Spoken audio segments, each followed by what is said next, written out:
મિત્રો, સર્દ હવાઓનો વધવું, મોન્સૂનનો બદલતો મિજાજ અને મોસમનો અંજાન ખેલ.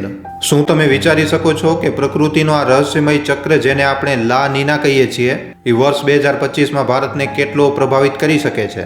મિત્રો, આ કોઈ સાધારણ પ્રાકૃતિક ઘટના નથી. આ એ ઘટના છે જે સમુદ્રથી લઈ અને અવકાશને પણ ડગાડી નાખે છે. અને આનો પ્રભાવ ના તો ખાલી આપણા મોસમ ઉપર પણ આપણા જીવન ઉપર પણ ખૂબ જ મોટા પાયે પડતો હોય છે. અને મિત્રો, આવું કોઈ હમણાં નથી થઈ રહ્યું. પાછલા થોડાક વર્ષોથી આપણે લા નીનાના લીધે મચી રહેલી તબાહી આપણે જોઈ રહ્યા છીએ. પણ આ વખતે વૈજ્ઞાનિકોની ચેતવણીઓ આનાથી પણ વધારે ગંભીર છે. કહેવામાં આવી રહ્યું છે કે વર્ષ 2025નો લા નીના ભારત માટે હમણાં સુધીનો સૌથી વધારે ખતરનાક લા નીના થઈ શકે છે. વિચાર કરો મિત્રો, ચોમાસાની વરસાદ જે આપણને રાહત આપતી હતી, હવે એ ભયંકર પૂરનો રૂપ પણ લઈ શકે છે. પહાડો ઉપર હિમસ્ખલનની ઘટનાઓ મોટા પાયે વધી શકે છે. અને ઉત્તર ભારતમાં ઠંડી હવાઓનો એટલો કહેર મચી શકે છે કે તાપમાન પૂરી રીતે નીચે આવી જશે.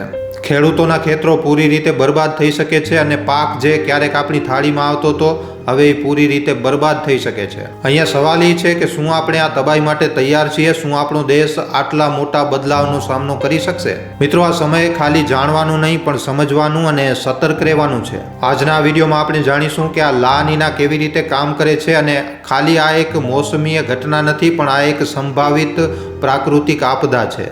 અને મિત્રો, આ ભારતના ભવિષ્ય ઉપર એક મોટો ક્વેશ્ચન માર્ક ઊભો કરી શકે છે. તો તૈયાર થઈ જાઓ મિત્રો, કારણ કે આગળની આ જાણકારી તમને એકદમ હેરાન કરી નાખશે કે પ્રકૃતિનો આ ખેલ કેટલો વધારે ભયંકર આવનારા સમયમાં બની શકે છે.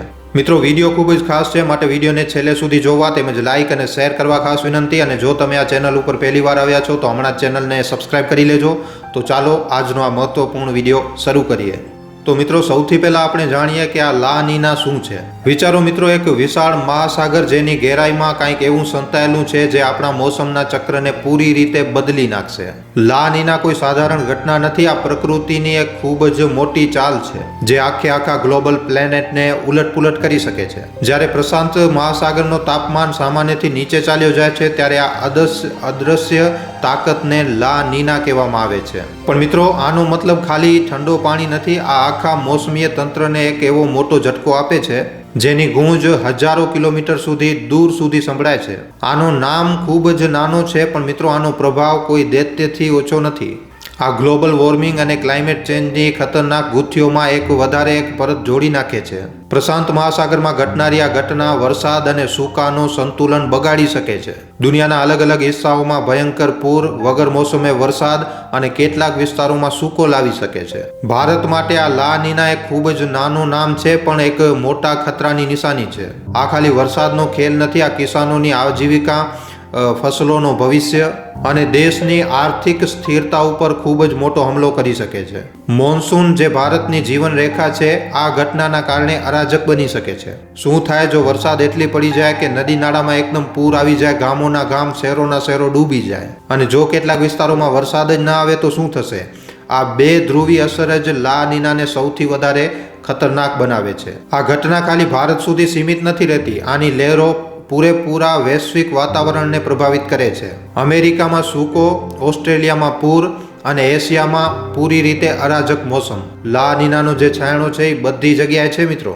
વિચારો મિત્રો, આ પ્રકૃતિની કેટલી વિશાળ અને અપ્રત્યાશિત આપદા છે જે આખી દુનિયાભરના વૈજ્ઞાનિકોને આજે પણ ઉલઝનમાં નાખી દે છે. તો મિત્રો, આ ખૂબ જ નાનું નામ ભલે જ ખૂબ જ નાનું લાગે છે, પણ આની અસર પૂરેપૂરા મોસમને અને પ્રકૃતિને ખૂબ જ મોટા પાયે પ્રકૃતિ ઉપર અસર નાખી શકે છે. વર્ષ 2025માં લા નીના ભારત માટે શું લઈને આવશે? આ પ્રશ્ન આપણને ખૂબ જ ડરાવી રહ્યો છે. અને આના જવાબને સમજવા માટે આપણે આના બધા પાસાઓને ઊંડાણપૂર્વક સમજવું પડશે. સૌથી પહેલા જાણીએ લા નીના અને ભારતનો સંબંધ.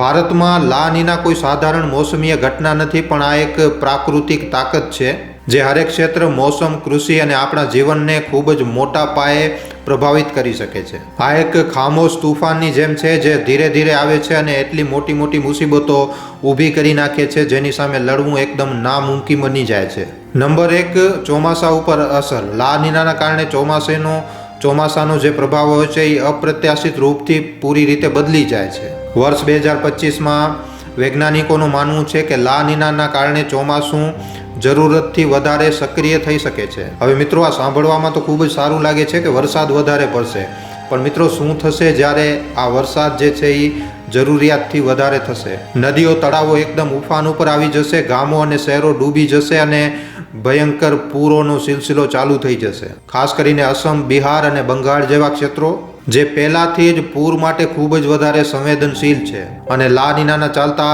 ખૂબ જ ગંભીર રીતે પ્રભાવિત થઈ શકે છે. અને મિત્રો વિચારો, જ્યારે આ વરસાદ ખેતરોને એકદમ પૂરી રીતે પાણીમાં ડૂબાડી નાખશે, પાક પૂરી રીતે સડી જશે અને કિસાન પોતાની મહેનતને બરબાદ થતા જોઈને એકદમ નિરાશ થઈ જશે. શું આપણો દેશ આટલા મોટા સંકટ માટે તૈયાર છે? નંબર 2, ઠંડીનો અસર. લા નીનાના કારણે ભારતમાં ઠંડી જે છે એ આનાથી પણ વધારે અસરદાર બની જાય છે.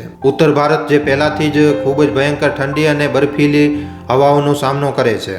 લા નીનાના કારણે આ એરિયાઓ મિત્રો હાડ થીંજવી નાખે એવી ભયંકર ઠંડીનો સામનો કરી શકે છે.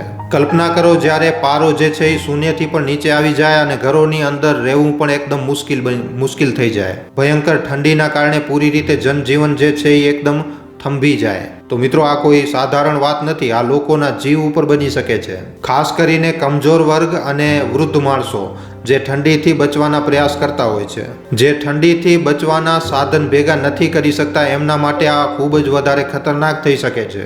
નંબર 3, કૃષિ ઉપર, ખેતી ઉપર અસર. ભારતની 70% આબાદી મિત્રો આજે પણ કૃષિ ઉપર, ખેતી ઉપર નિર્ભર છે અને લા નીનાનો સૌથી મોટો પ્રભાવ પણ અહીંયા જ જોઈ શકાય છે. મોસમનો ખરાબ વ્યવહાર કિસાનો માટે એક ભયંકર સપનાથી ઓછો નથી. જ્યારે જરૂરિયાતથી વધારે વરસાદ પડશે તો જે પાક છે એ સડવા લાગશે.